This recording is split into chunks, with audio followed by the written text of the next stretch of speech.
Visit to Vidyasagar, August the 5th, 1882.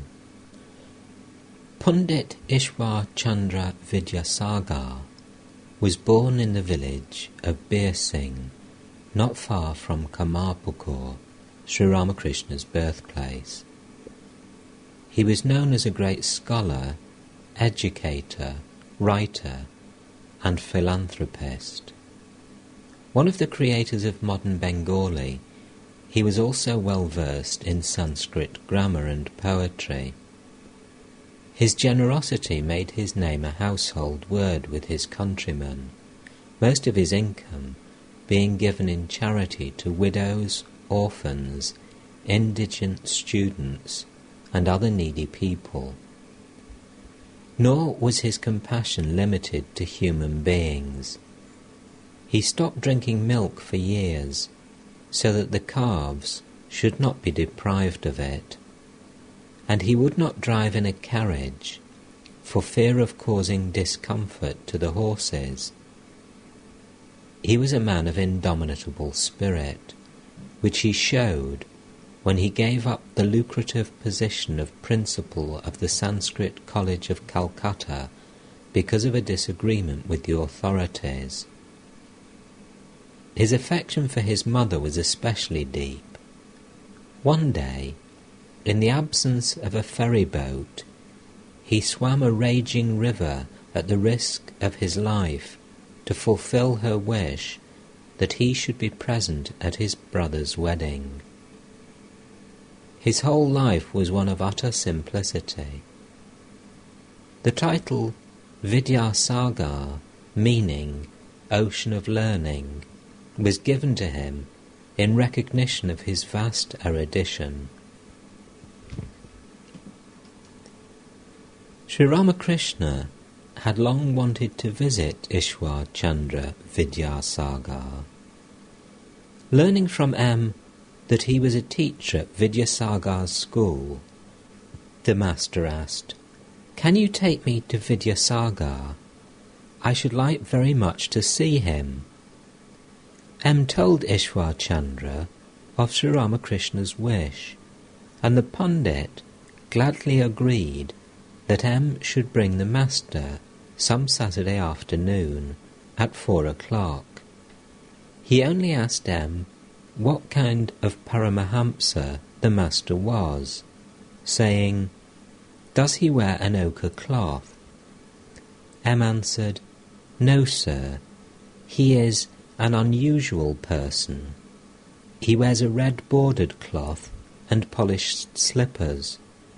He lives in a room in Rani Rasmani's temple garden. In his room there is a couch with a mattress and a mosquito net. He has no outer indication of holiness, but he doesn't know anything except God. Day and night he thinks of God alone." On the afternoon of August 5th, the master left Dakshineshwar in a hackney carriage, accompanied by Bhavanath, M. and Hazra. Vidyasagar lived in Bador Bagan in central Calcutta, about 6 miles from Dakshineshwar. On the way, Sri Ramakrishna talked with his companions, but as the carriage neared Vidyasagar's house, his mood suddenly changed. He was overpowered with divine ecstasy. Not noticing this, M. pointed out the garden house where Raja Rahamohan Roy had lived. The master was annoyed and said, "I don't care about such things now." He was going into an ecstatic state. The carriage stopped in front of Vidyasagar's house. The master alighted, supported by M., who then led the way. In the courtyard were many flowering plants. As the master walked to the house, he said to M., like a child, pointing to his shirt button, "My shirt is unbuttoned." Will that offend Vidyasagar?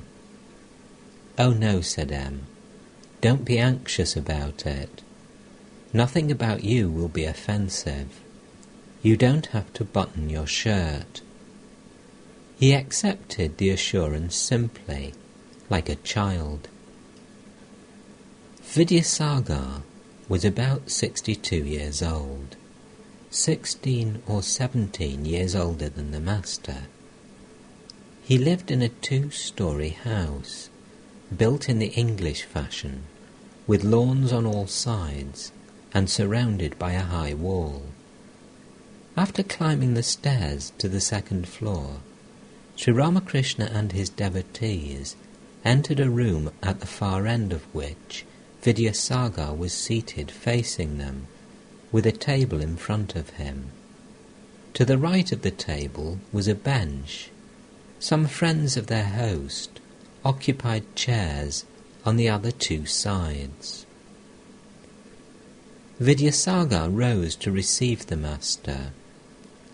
Sri Ramakrishna stood in front of the bench with one hand resting on the table.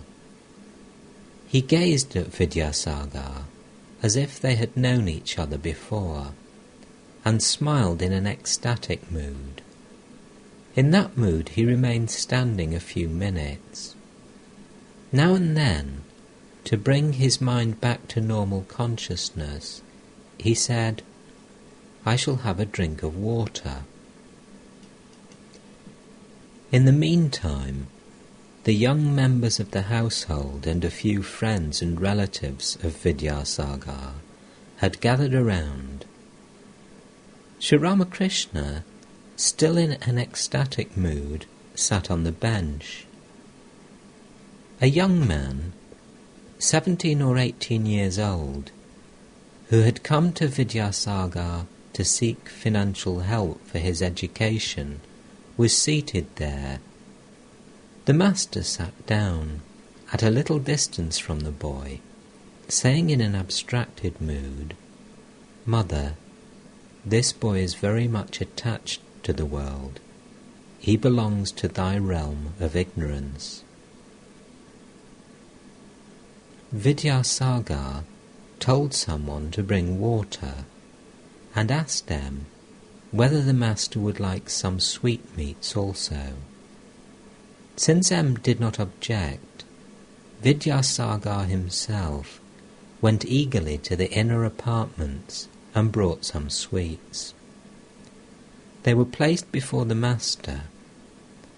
Bhavanath and Hazra also received their share. When they were offered to M, Vidyasagar said, "Oh, he is like one of the family. We needn't worry about him." Referring to a young devotee, the master said to Vidyasagar, "He is a nice young man, and is sound at the core. He is like the river Falgu. The surface is covered with sand, but if you dig a little, you will find water flowing underneath." After taking some of the sweets, the master, with a smile, began to speak to Vidyasagar. Meanwhile the room had become filled with people. Some were standing, and others were seated. Master: today at last I have come to the ocean. Up till now I had seen only canals, marshes, or a river at most. But today I am face to face with the Sagar, the ocean. All laugh. Vidyasagar, smiling: "Then please take home some salt water." Laughter. Master: "Oh no, why salt water? You aren't the ocean of ignorance. You are the ocean of vidya, knowledge. You are the ocean of condensed milk." All laugh. Vidyasagar: "Well, you may put it that way." The pundit became silent. Sri Ramakrishna said, "Your activities are inspired by sattva. Though they are rajasic, they are influenced by sattva. Compassion springs from sattva.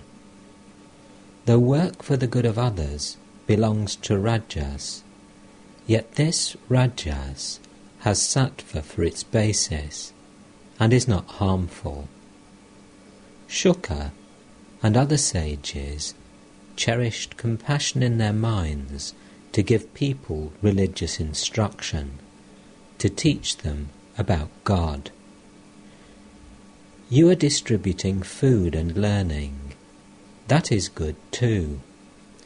If these activities are done in a selfless spirit, they lead to God. But most people work for fame or to acquire merit. Their activities are not selfless. Besides, you are already a siddha." "Vidyasagar, how is that, sir?" Master, laughing, "When potatoes and other vegetables are well cooked, they become soft and tender, and you possess such a tender nature. You are so compassionate." Laughter. Vidyasagar, laughing, "But when the paste of kalai pulse is boiled, it becomes all the harder." Master, "But you don't belong to that class. Mere pundits are like diseased fruit that becomes hard and will not ripen at all. Such fruit has neither the freshness of green fruit nor the flavour of ripe. Vultures soar very high in the sky, but their eyes are fixed on rotten carrion on the ground. The book-learned are reputed to be wise, but they are attached to woman and gold. Like the vultures, they are in search of carrion. They are attached to the world of ignorance. Compassion, love of God, and renunciation are the glories of true knowledge."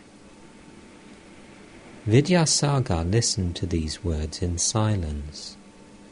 The others too gazed at the Master and were attentive to every word he said. Vidyasagar was very reticent about giving religious instruction to others. He had studied Hindu philosophy. Once, when M had asked him his opinion of it, Vidyasagar had said, "I think the philosophers have failed to explain what was in their minds." But in his daily life, he followed all the rituals of Hindu religion and wore the sacred thread of a Brahmin. About God, he had once declared, "It is indeed impossible to know him." What, then, should be our duty? It seems to me that we should live in such a way that, if others followed our example, this very earth would be heaven. Everyone should try to do good to the world. Sri Ramakrishna's conversation now turned to the knowledge of Brahman. Master, Brahman is beyond vidya and avidya, knowledge and ignorance. It is beyond maya, the illusion of duality. The world consists of the illusory duality of knowledge and ignorance. It contains knowledge and devotion, and also attachment to woman and gold, righteousness and unrighteousness, good and evil. But Brahman is unattached to these. Good and evil apply to the jiva, the individual soul, as do righteousness and unrighteousness. But Brahman is not at all affected by them. One man may read the Bhagavata by the light of a lamp, and another may commit a forgery by that very light, but the lamp is unaffected.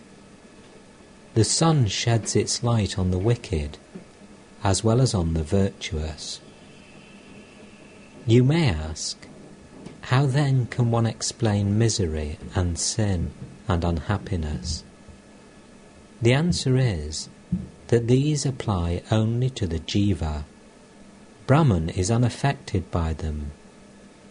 There is poison in a snake, but though others may die if bitten by it, the snake itself is not affected by the poison. What Brahman is cannot be described. All things in the world, the Vedas, the Puranas, the Tantras, the 6 systems of philosophy, have been defiled, like food that has been touched by the tongue, for they have been read or uttered by the tongue. Only one thing has not been defiled in this way, and that is Brahman. No one has ever been able to say what Brahman is. Vidyasagar to his friends: "Oh, that is a remarkable statement. I have learnt something new today." Master: "A man had 2 sons. The father sent them to a preceptor to learn the knowledge of Brahman. After a few years, they returned from their preceptor's house and bowed low before their father. Wanting to measure the depth of their knowledge of Brahman, he first questioned the older of the 2 boys. 'My child,' he said, 'you have studied all the scriptures. Now tell me, what is the nature of Brahman?' The boy began to explain Brahman by reciting various texts from the Vedas. The father did not say anything. Then he asked the younger son the same question. But the boy remained silent and stood with eyes cast down. No word escaped his lips. The father was pleased and said to him, 'My child, you have understood a little of Brahman. What it is cannot be expressed in words.' Men often think they have understood Brahman fully. Once an ant went to a hill of sugar. One grain filled its stomach. Taking another grain in its mouth, it started homeward. On its way it thought, 'Next time I shall carry home the whole hill.' That is the way shallow minds think. They don't know that Brahman is beyond one's words and thought. However great a man may be, how much can he know of Brahman? Shukadeva and sages like him may have been big ants, but even they could carry at the utmost 8 or 10 grains of sugar. As for what has been said in the Vedas and the Puranas, do you know what it is like? Suppose a man has seen the ocean, and somebody asks him, 'Well, what is the ocean like?'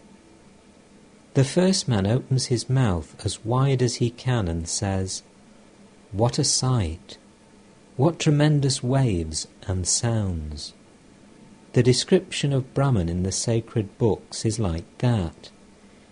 It is said in the Vedas that Brahman is of the nature of bliss. It is Satchitananda. Shuka and other sages stood on the shore of this ocean of Brahman and saw and touched the water. According to one school of thought, they never plunged into it. Those who do cannot come back to the world again. In Samadhi, one attains the knowledge of Brahman. One realizes Brahman. In that state, reasoning stops altogether, and man becomes mute. He has no power to describe the nature of Brahman. Once a salt doll went to measure the depth of the ocean. All laugh. It wanted to tell others how deep the water was. But this it could never do, for no sooner did it get into the water than it melted. Now who was there to report the ocean's depth? A devotee. Suppose a man has obtained the knowledge of Brahman in Samadhi. Doesn't he speak any more? Master. Shankaracharya retained the ego of knowledge in order to teach others. After the vision of Brahman, a man becomes silent. He reasons about it as long as he has not realized it. If you heat butter in a pan on the stove, it makes a sizzling sound as long as the water it contains has not dried up. But when no trace of water is left, the clarified butter makes no sound. If you put an uncooked cake of flour in that butter, it sizzles again. But after the cake is cooked, all sound stops. Just so, a man established in Samadhi comes down to the relative plane of consciousness in order to teach others, and then he talks about God. The bee buzzes as long as it is not sitting on a flower. It becomes silent when it begins to sip the honey. But sometimes, intoxicated with the honey, it buzzes again. An empty pitcher makes a gurgling sound when it is dipped in water. When it fills up, it becomes silent. All laugh. But if the water is poured from it into another pitcher, then you will hear the sound again. Laughter. The rishis of old attained the knowledge of Brahman. One cannot have this so long as there is the slightest trace of worldliness. How hard the rishis laboured! Early in the morning they would go away from the hermitage and would spend the whole day in solitude, meditating on Brahman. At night they would return to the hermitage and eat a little fruit or roots. They kept their minds aloof from the objects of sight, hearing, touch, and other things of a worldly nature.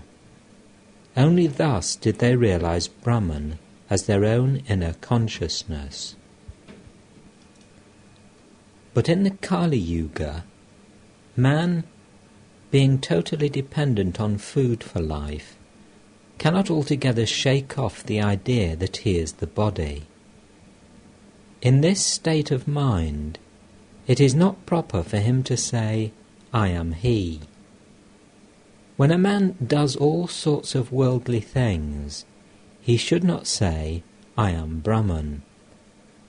Those who cannot give up attachment to worldly things, and who find no means to shake off the feeling of I, should rather cherish the idea, "I am God's servant, I am his devotee." One can also realize God by following the path of devotion. The jnani gives up his identification with worldly things, discriminating, not this, not this. Only then can he realize Brahman. It is like reaching the roof of a house by leaving the steps behind, one by one. But the Vijnani, who is more intimately acquainted with Brahman, realizes something more. he realizes that the steps are made of the same material as the roof: bricks, lime, and brick dust. That which is realized intuitively as Brahman through the eliminating process of not this, is then found to have become the universe and all its living beings. The Vijnani sees that the reality, which is nirguna, without attributes, is also saguna, with attributes. A man cannot live on the roof a long time. He comes down again. Those who realize Brahman in Samadhi come down also and find that it is Brahman that has become the universe and all its living beings. In the musical scale, there are notes sa, re, ga, ma, pa, ta, and ni. But one cannot keep one's voice on ni a long time. The ego does not vanish altogether.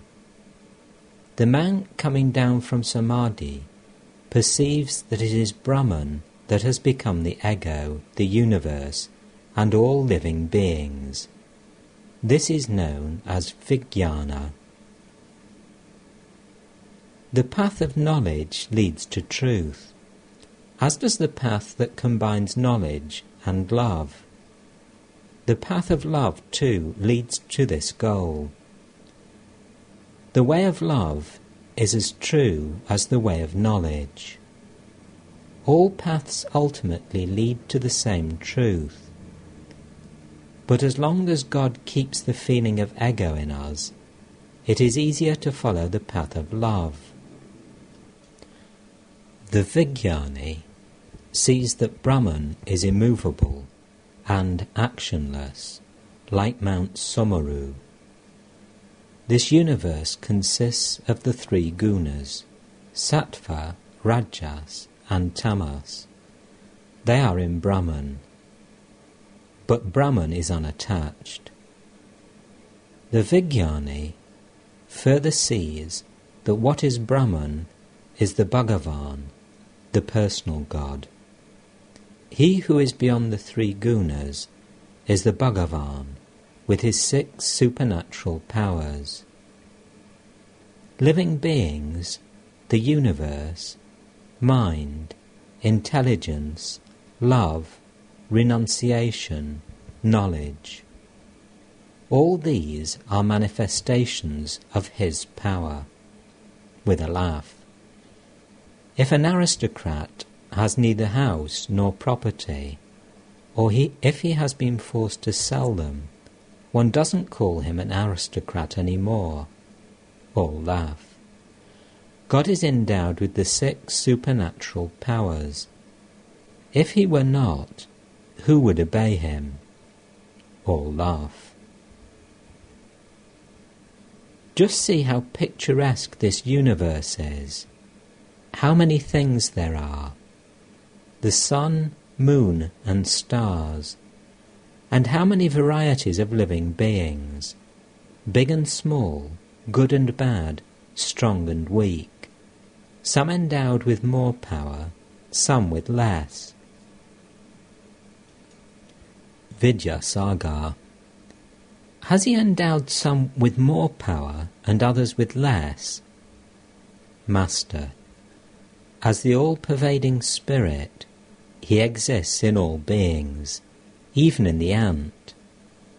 But the manifestations of his power are different in different beings. Otherwise, how can one person put 10 to flight, while another can't face even 1? And why do all people respect you?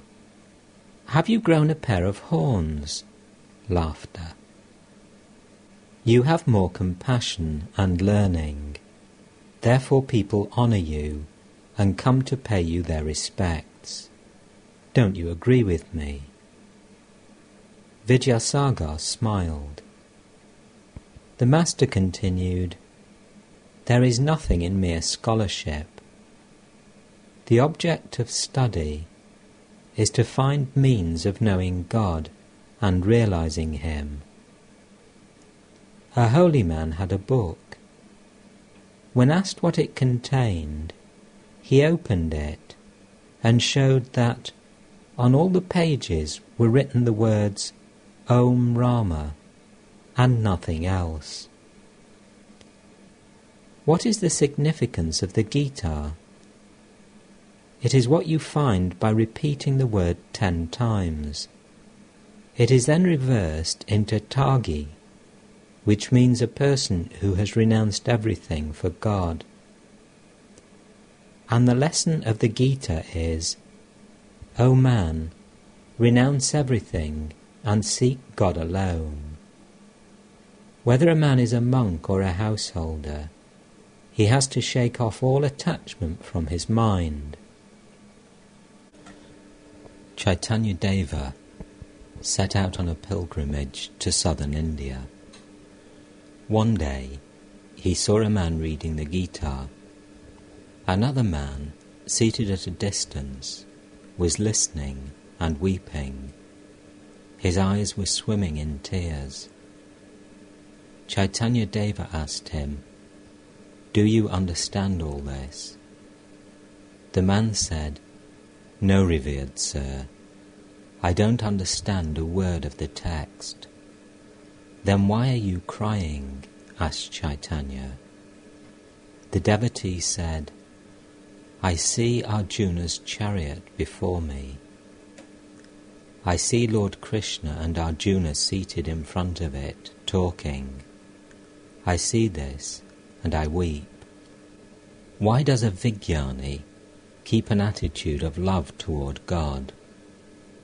The answer is that I-consciousness persists. It disappears in the state of samadhi, no doubt, but it comes back. In the case of ordinary people, the I never disappears. You may cut down the ashwatha tree, but the next day sprouts shoot up. All laugh. Even after the attainment of knowledge, this I-consciousness comes up, nobody knows from where.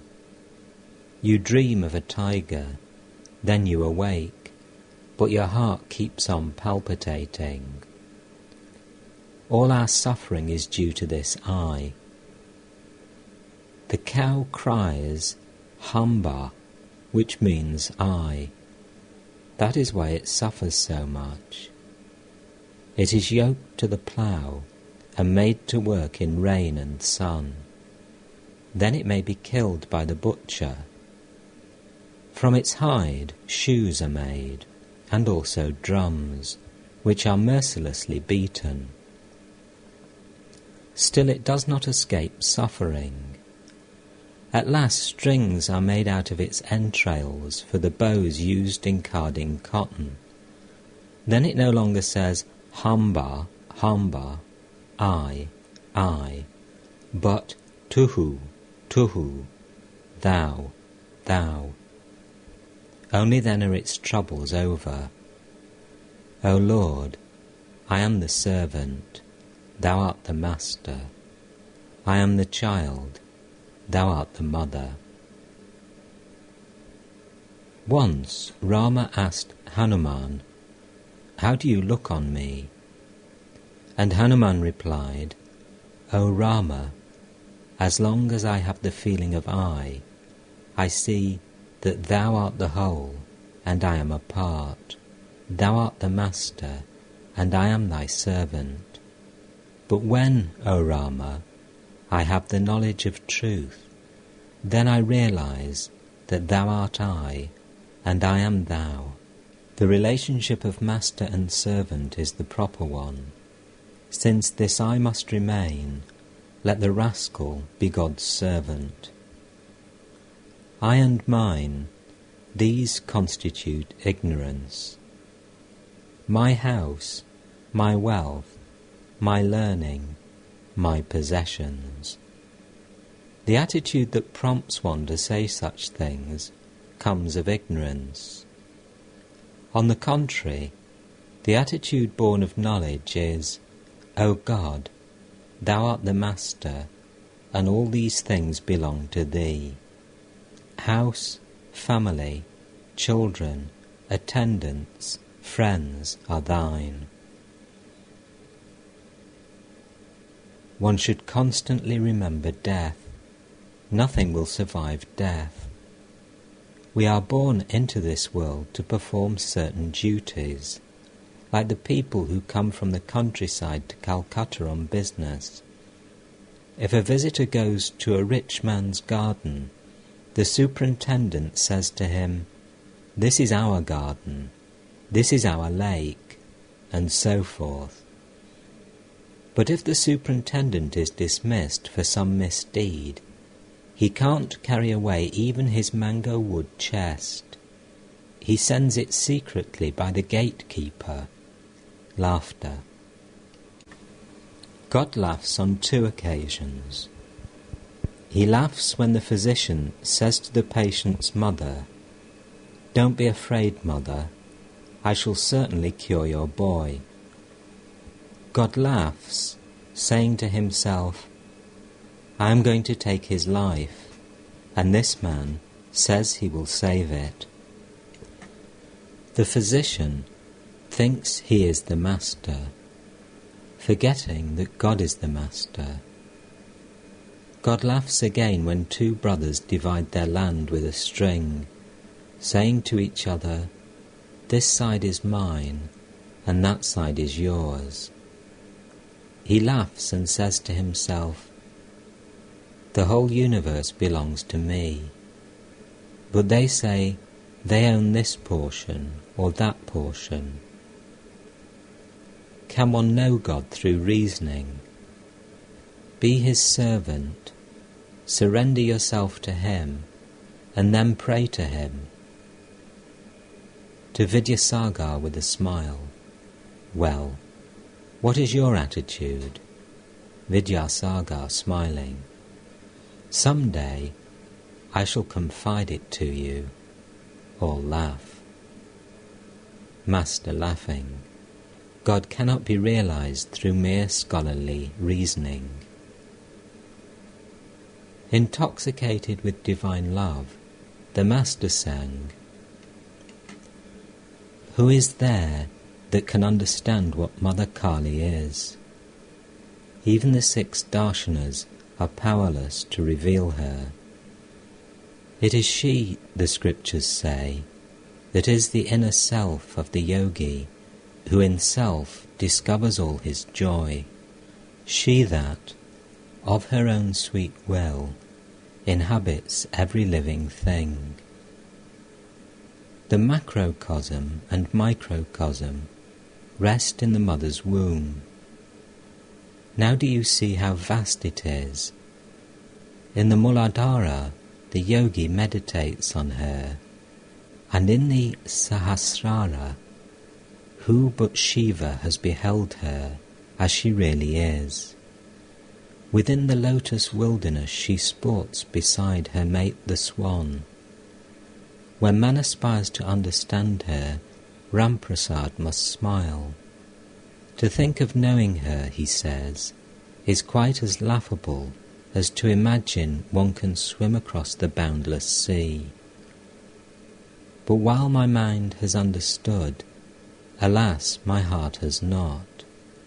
Though but a dwarf, it still would strive to make a captive of the moon. Continuing, the Master said, "Did you notice? The macrocosm and microcosm rest in the mother's womb. Now do you see how vast it is?" Again the poet says, "Even the 6 darshanas are powerless to reveal her. She cannot be realized by means of mere scholarship. One must have faith and love. Let me tell you how powerful faith is. A man was about to cross the sea from Ceylon to India. Bibhishana said to him, Tie this thing in a corner of your wearing cloth, and you will cross the sea safely. You will be able to walk on the water, but be sure not to examine it, or you will sink." The man was walking easily on the water of the sea.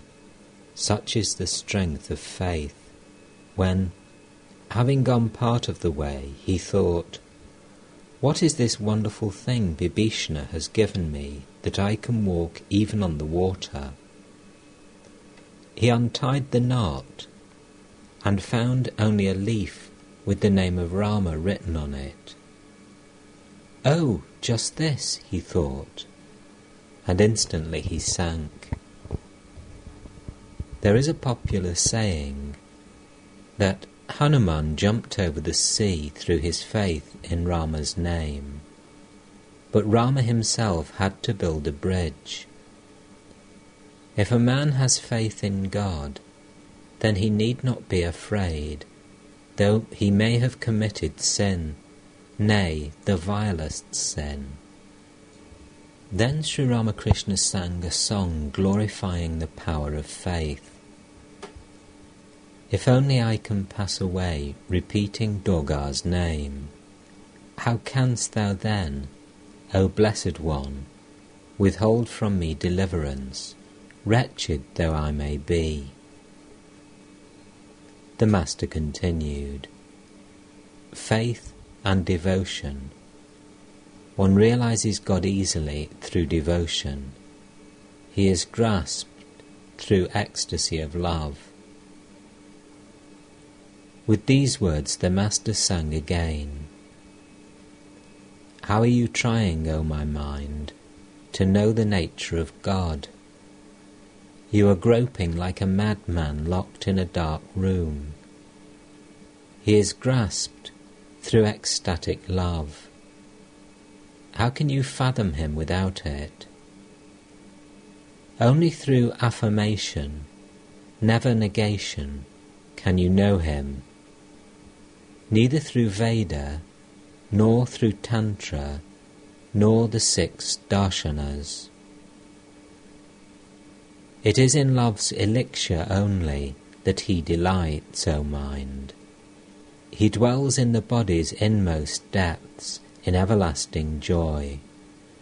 And for that love, the mighty yogis practice yoga from age to age. When love awakes, the Lord, like a magnet, draws to him the soul. He it is, says Ramprasad, that I approach as mother. But must I give away the secret here in the marketplace? From the hints I have given, O mind, guess what that being is." While singing, the Master went into Samadhi. He was seated on the bench facing west, the palms of his hands joined together, his body erect and motionless. Everyone watched him expectantly. Vidyasagar too was speechless, and could not take his eyes from the Master. After a time, Sri Ramakrishna showed signs of regaining the normal state. He drew a deep breath and said with a smile, "The means of realizing God are ecstasy of love and devotion. That is, one must love God. He who is Brahman is addressed as the mother. He it is, says Ramprasad, that I approach as mother. But must I give away the secret here in the marketplace? From the hints I have given, O mind, guess what that being is." Ramprasad asks the mind only to guess the nature of God. He wishes it to understand that what is called Brahman in the Vedas is addressed by him as the mother. He who is attributeless also has attributes. He who is Brahman is also Shakti. When thought of as inactive, he is called Brahman, and when thought of as the creator, preserver and destroyer, he is called the primordial energy, Kali. Brahman and Shakti are identical, like fire and its power to burn. When we talk of fire, we automatically mean also its power to burn. Again, the fire's power to burn implies the fire itself. If you accept the one, you must accept the other. Brahman alone is addressed as the mother. This is because a mother is an object of great love. One is able to realize God just through love. Ecstasy of feeling, devotion, love and faith, these are the means. Listen to a song. As is a man's meditation, so is his feeling of love. As is a man's feeling of love, so is his gain. And faith is the root of all. If in the nectar lake of Mother Kali's feet my mind remains immersed, of little use are worship, oblations or sacrifice. What is needed is absorption in God, loving Him intensely. The nectar lake is the lake of immortality. A man sinking in it does not die, but becomes immortal. Some people believe that by thinking of God too much, the mind becomes deranged, but that is not true. God is the lake of nectar, the ocean of immortality. He is called the immortal in the Vedas. Sinking in it, one does not die, but one verily transcends death. Of little use are worship, oblations, or sacrifice. If a man comes to love God, he need not trouble himself much about these activities. One needs a fan only as long as there is no breeze. The fan may be laid aside if the southern breeze blows. Then what need is there of a fan? To Vidyasagar. The activities that you are engaged in are good. It is very good if you can perform them in a selfless spirit, renouncing egotism, giving up the idea that you are the doer.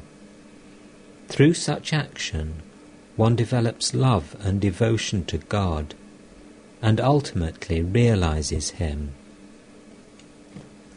The more you come to love God, the less you will be inclined to perform action. When the daughter-in-law is with child, her mother-in-law gives her less work to do. As time goes by, she is given less and less work.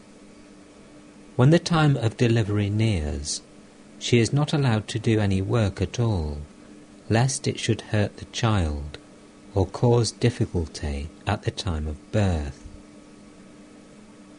By these philanthropic activities, you are really doing good to yourself. If you can do them disinterestedly, your mind will become pure and you will develop love of God. As soon as you have that love, you will realize Him. Man cannot really help the world. God alone does that. He who has created the sun and the moon, who has put love for their children in parents' hearts, endowed noble souls with compassion, and holy men and devotees with divine love. The man who works for others without any selfish motive really does good to himself. There is gold buried in your heart, but you are not yet aware of it. It is covered with a thin layer of clay. Once you are aware of it, all these activities of yours will lessen. After the birth of her child, the daughter-in-law in the family busies herself with it alone. Everything she does is only for the child. Her mother-in-law doesn't let her do any household duties. Go forward. A woodcutter once entered a forest to gather wood. A brahmachari said to him, "Go forward." He obeyed the injunction and discovered some sandalwood trees. After a few days he reflected, "The holy man asked me to go forward. He didn't tell me to stop here." So he went forward and found a silver mine. After a few days he went still farther and discovered a gold mine, and next mines of diamonds and precious stones. With these he became immensely rich. Through selfless work, love of God grows in the heart. Then, through His grace, one realizes Him in course of time. God can be seen. One can talk to Him as I am talking to you. In silent wonder, they all sat listening to the Master's words. It seemed to them that the Goddess of Wisdom herself, seated on Sri Ramakrishna's tongue, was addressing these words not merely to Vidyasagar, but to all humanity for its good. It was nearly 9 o'clock in the evening. The Master was about to leave. "Master," to Vidyasagar with a smile, "the words I have spoken are really superfluous. You know all this. You simply aren't conscious of it. There are countless gems in the coffers of Varuna, but he himself isn't aware of them." Vidyasagar with a smile, "You may say as you like." Master smiling, "Oh yes, there are many wealthy people who don't know the names of all their servants, and are even unaware of many of the precious things in their houses." All laugh. Everybody was delighted with the Master's conversation. Again addressing Vidyasagar, he said with a smile, "Please visit the temple garden sometime. I mean the garden of Rasmani. It's a charming place." Vidyasagar, "Oh, of course I shall go. You have so kindly come here to see me, and shall I not return your visit?" Master, "Visit me? Oh, never think of such a thing." Vidyasagar, "Why, sir, why do you say that? May I ask you to explain?" Master, smiling, "You see, we are like small fishing boats." All smile. "We can ply in small canals and shallow waters, and also in big rivers. But you are a ship. You may run aground on the way." All laugh. Vidyasagar remained silent. Sri Ramakrishna said with a laugh, "But even a ship can go there at this season." Vidyasagar smiling, "Yes, this is the monsoon season." All laugh. M said to himself, "This is indeed the monsoon season of newly awakened love. At such times, one doesn't care for prestige or formalities." Sri Ramakrishna then took leave of Vidyasagar, who, with his friends, escorted the master to the main gate, leading the way with a lighted candle in his hand. Before leaving the room, the master prayed for the family's welfare, going into an ecstatic mood as he did so. As soon as the master and the devotees reached the gate, they saw an unexpected sight and stood still. In front of them was a bearded gentleman of fair complexion, aged about 36. He wore his clothes like a Bengali, but on his head was a white turban, tied after the fashion of the Sikhs. No sooner did he see the master than he fell prostrate before him, turban and all.